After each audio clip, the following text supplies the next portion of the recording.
ಹಲವು ಕೋಲಾರ ಪಟ್ಟಣದ ಯೋಜನೆಗಳ ಉದ್ಘಾಟನಾ ಸಮಾರಂಭದ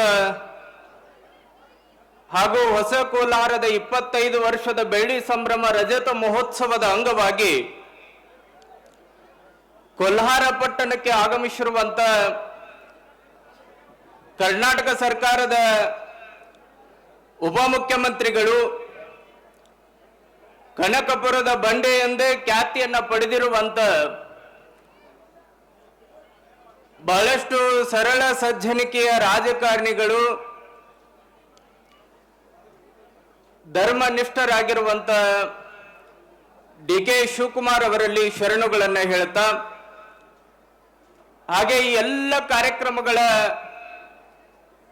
ಸ್ವಾಗತ ಸಮಿತಿಯ ಅಧ್ಯಕ್ಷರಾಗಿ ಇವತ್ತ ನೋಡ್ರಿ ನಮ್ಮ ಕೋಲಾರದ ಪುಣ್ಯವೋ ಭಾಗ್ಯವೋ, ಕೋಲಾರ ಪಟ್ಟಣಕ್ಕೆ ಕರ್ನಾಟಕ ಸರ್ಕಾರದ ಉಪಮುಖ್ಯಮಂತ್ರಿಗಳನ್ನ ನಮ್ಮ ಕೋಲಾರದ ಪಟ್ಟಣದ ಯೋಜನೆಗಳಿಗೆ, ಕೋಲಾರದ ಪಟ್ಟಣದ ಅಭಿವೃದ್ಧಿಗೆ ಇನ್ನಷ್ಟು ಸಹಕಾರವಾಗ್ಲಿ ಅಂತ ಉಪಮುಖ್ಯಮಂತ್ರಿಗಳನ್ನ ನಮ್ಮ ಕೋಲಾರ ಪಟ್ಟಣಕ್ಕೆ ಸಚಿವರು ಕರ್ಕೊಂಡು ಬಂದಾರ ಅಂದ್ರೆ ಒಮ್ಮೆ ಜೋರು ಚಪ್ಪಾಳೆಗಳನ್ನ ತಟ್ರಿ. ನಮ್ಮ ಶಾಸಕರು ಸಚಿವರಾಗಿರುವಂತ ಶಿವಾನಂದ ಪಾಟೀಲ್ ರವರಲ್ಲಿ ಶರಣುಗಳನ್ನ ಹೇಳ್ತಾ, ಹಾಗೆ ರೈತಪರ ನಾಯಕರಾಗಿರುವಂತ ಎಸ್.ಆರ್. ಪಾಟೀಲ್ ರವರಲ್ಲಿ ಶರಣುಗಳನ್ನ ಹೇಳ್ತಾ,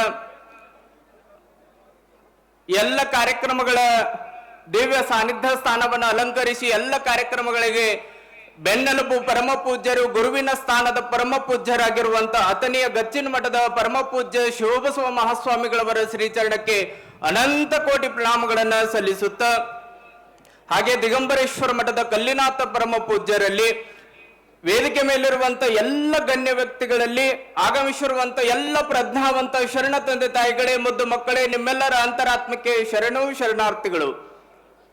ಬಹಳ ಖುಷಿಯ ಸಂಗತಿ, ಒಂದು 2 ನಿಮಿಷದೊಳಗೆ ನನ್ನ ಮಾತುಗಳನ್ನು ಮುಗಿಸ್ತೀನಿ. ನೀವೆಲ್ಲ ಡಿ.ಕೆ. ಶಿವಕುಮಾರ್ ಅವರ ಮಾತುಗಳನ್ನ ಆಲಿಸ್ಬೇಕಂತ ಬಹಳ ಹೆಚ್ಚಿನ ಸಂಖ್ಯೆ ಒಳಗ ಪಾಲ್ಗೊಂಡಿರಿ. ನಮ್ಮ ಕೋಲಾರದ ಪಟ್ಟಣದ ಪೂರ್ವದೊಳಗೆ ಹೇಳಿರೋ ಹಾಗೆ ನೋಡ್ರಿ, ನಮ್ಮ ಭಾಗ್ಯ, ನಮ್ಮ ಪುಣ್ಯ, ನಮ್ಮ ಬಾಗಲಕೋಟೆ ವಿಜಯಪುರ ಜಿಲ್ಲೆಯ ಪುಣ್ಯ, ಕೋಲಾರ ಪಟ್ಟಣಕ್ಕ ಉಪಮುಖ್ಯಮಂತ್ರಿಗಳು ಬಂದು ಎಲ್ಲ ಈ ಕಾರ್ಯಕ್ರಮಗಳಿಗೆ, ಎಲ್ಲ ಯೋಜನೆಗಳಿಗೆ ಚಾಲನೆ ಕೊಟ್ಟು ಉದ್ಘಾಟನೆ ಮಾಡಿ, ಇವತ್ತ ನಾಡಿನೊಳಗ ನಾವು ಕೂಡ ಅವರು ಆರಿಸಿ ಬಂದಿರುವಂತ ಸಂದರ್ಭದೊಳಗ ಬಹಳ ಅಭಿಮಾನ ನನಗ ಡಿ.ಕೆ. ಶಿವಕುಮಾರ್ ಅವ್ರ ಮೇಲೆ. ಯಾಕಂದ್ರ ನಮ್ಮ ಶಾಖಾ ಮಠವಾಗಿರುವಂತ ರಂಭಾಪುರಿ ವೀರ ಗಂಗಾಧರ ಜಗದ್ಗುರುಗಳು ನಮ್ಮ ಬೇಲೂರಕ್ಕೆ ಬಂದಿದ್ರು. ಅವಾಗ ರಂಭಾಪುರಿ ಜಗದ್ಗುರುಗಳು ಡಿ.ಕೆ. ಶಿವಕುಮಾರ್ ಅವ್ರನ್ನ ಬಿದರ್ ಕಾರ್ಯಕ್ರಮಕ್ಕೆ ಬಂದಿರುವಂತ ಸಂದರ್ಭದೊಳಗ ನಮ್ಮ ಮಠಕ್ಕೆ ಬಂದಿರುವಂತ ವೀರ ಗಂಗಾಧರ ಜಗದ್ಗುರುಗಳ ಫೋಟೋವನ್ನ ನೋಡಿ, ಆ ಫೋಟೋ ಬಹಳ ಚಂದ ಇತಿಹಾಸವನ್ನ, ಹಿಂದಿನ ಇತಿಹಾಸವನ್ನ ಹೇಳಿದ್ರು ಅವ್ರು ಡಿ.ಕೆ. ಶಿವಕುಮಾರ್ ಅವರು.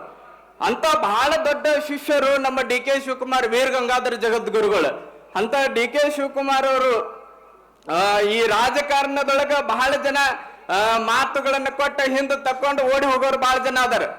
ಕೊಟ್ಟ ಮಾತಿಗೆ ಬಹಳ ಗಟ್ಟಿಯಾಗಿ ನಿಂತುಕೊಂಡು ಬಹಳ ಬಂಡೆ ಹಾಗೆ, ಕನಕಪುರದ ಬಂಡೆ ಹಾಗೆ, ಕಲ್ಲಿನ ಹಾಗೆ ಎಂತ ಸಮಸ್ಯೆನ ಬರ್ಲವು.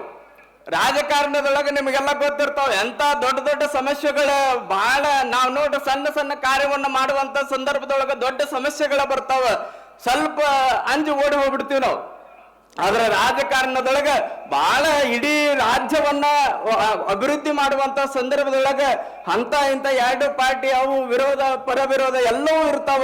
ಅವೆಲ್ಲವುಗಳನ್ನ ಬಹಳ ಅಚ್ಚುಕಟ್ಟಾಗಿ ನಿಭಾಯಿಸುವಂತ ಶಕ್ತಿ ಯಾರ ಕಡೆ ಐತಂದ್ರೆ ಅದು ಡಿ.ಕೆ. ಶಿವಕುಮಾರ್ ಅವ್ರ ಕಡೆ ಐತನ್ನುವಂತ ಅಭಿಮಾನದ ಮಾತುಗಳನ್ನ ಈ ಸಂದರ್ಭದಲ್ಲಿ ಹೇಳ್ತೇನೆ. ಅದಕ್ಕೆ ನೋಡ್ರಿ, ನಮ್ಮ ಖುಷಿ, ನಮ್ಮ ಕೋಲಾರದ ಖುಷಿ ಏನು ಅಂದ್ರೆ ಡಿ.ಕೆ. ಶಿವಕುಮಾರ್ ಅವರನ್ನ ಇವತ್ತು ನಮ್ಮ ಸಚಿವರಾಗಿರುವಂತ ಶಿವಾನಂದ ಪಾಟೀಲ್ ರವರಿಗೆ ಬಹಳ ಅಭಿಮಾನದ ಧನ್ಯವಾದಗಳನ್ನ ನಾವು ಈ ಸಂದರ್ಭದಲ್ಲಿ ಸಲ್ಲಿಸಬೇಕು. ಒಬ್ಬ ಮಠದ ಪರಂಪರೆಯ ವಾರಸುದಾರನಾಗಿ ಶಿವಾನಂದ ಪಾಟೀಲ್ ರವರು ನಮ್ಮ ಕೋಲಾರ ಪಟ್ಟಣದ ಮೇಲೆ ಎಷ್ಟು ಕನಸುಗಳನ್ನು ಇಟ್ಟುಕೊಂಡಾರೆ ಅಂದ್ರೆ, ಇಲ್ಲಿ ಅಭಿವೃದ್ಧಿ ಆಗಬೇಕು, ಅಭಿವೃದ್ಧಿಗಳ ನಿಲ್ಲಬಾರದು, ಅಭಿವೃದ್ಧಿ ಯಾವತ್ತೂ ಕೂಡ ಅರ್ಧಕ್ಕೆ ನಿಲ್ಲಬಾರದಂತ ಕೋಲಾರ ಪಟ್ಟಣದ ಅಭಿವೃದ್ಧಿಗೆ ಮತ್ತ ಬಹಳ ದೊಡ್ಡ ಸಹಕಾರವನ್ನು ನೀಡಿ ಅಭಿವೃದ್ಧಿಯ ಹರಿಕಾರರು ಅಂದ್ರ ತಪ್ಪಾಗುವುದಿಲ್ಲ ಅಂತ ಶಿವಾನಂದ ಪಾಟೀಲ್ ರವರಿಗೆ ಒಮ್ಮೆ ನಾವೆಲ್ಲರೂ ಕೂಡ ಕೃತಜ್ಞತೆಗಳನ್ನ ಸಲ್ಲಿಸೋಣ. ಎಲ್ಲ ಕಾರ್ಯಕ್ರಮಗಳು ನೋಡ್ರಿ. ನಮ್ಮ ಕೋಲಾರ ಹಳೆ ಕೋಲಾರ ಮುಳುಗಡೆಯಾಗಿ ಹೊಸ ಕೋಲಾರಕ್ಕೆ ಬಂದ, ಅಲ್ಲಿ ಒಂದಿಷ್ಟು ಕನಸುಗಳನ್ನ ಹೊತ್ತುಕೊಂಡು ಹೊಸ ಕೋಲಾರಕ್ಕೆ ಬಂದ ಬಹಳ ಜನ ಜೀವನವನ್ನ ಮಾಡುವಂತ ಸಂದರ್ಭದೊಳಗ ನಮ್ಮ ಮೊಸರು, ಕೋಲಾರದ ಮೊಸರು ನಾಡಿನ ಉಸಿರು ಅನ್ನುವಂತ ಒಂದು ವಾಕ್ಯ ಬರ್ತದೆ. ಕೋಲಾರದ ಜನ ನಾಡಿಗೆ ಬಹಳ ದೊಡ್ಡದಾಗಿರುವಂತ ಶಕ್ತಿ, ಉಸಿರನ್ನು ನೀಡಿರುವಂತ ಪಟ್ಟಣ ಅಂದ್ರೆ ಅದು ಕೋಲಾರ ಪಟ್ಟಣ. ಇಂಥ 25 ವರ್ಷ ತುಂಬಿರುವಂತ ಈ ಕೋಲಾರ ಪಟ್ಟಣಕ್ಕೆ ಅದು DK ಶಿವಕುಮಾರ್ ಅವ್ರ ಕಡೆಯಿಂದ ಉದ್ಘಾಟನೆ ಆಗಕತ್ತೈತೆ ಅಂದ್ರೆ ಕೋಲಾರದ ಪುಣ್ಯ ಉಪಮುಖ್ಯಮಂತ್ರಿಗಳು ನಮ್ಮ ಕೋಲಾರ ಪಟ್ಟಣದ ಚಾಲನೆ ಕೊಡಾಕತ್ತಾರ ಅಂದ್ರೆ ನಮ್ಮ ಕೋಲಾರ ಪಟ್ಟಣದ ಭಾಗ್ಯ ಅನ್ನುವಂತ ಮಾತುಗಳನ್ನು ಈ ಸಂದರ್ಭದಲ್ಲಿ ಹೇಳ್ತಾ ಮತ್ತೊಮ್ಮೆ DK ಶಿವಕುಮಾರ್ ಅವರಿಗೆ, ಶಿವಾನಂದ ಪಾಟೀಲ್ರಿಗೆ ಹೃತ್ಪೂರ್ವಕ ಧನ್ಯವಾದಗಳನ್ನು ಸಲ್ಲಿಸ್ತಾ ನನ್ನ ಮಾತುಗಳಿಗೆ ವಿರಾಮವನ್ನು ನೀಡುತ್ತೇನೆ.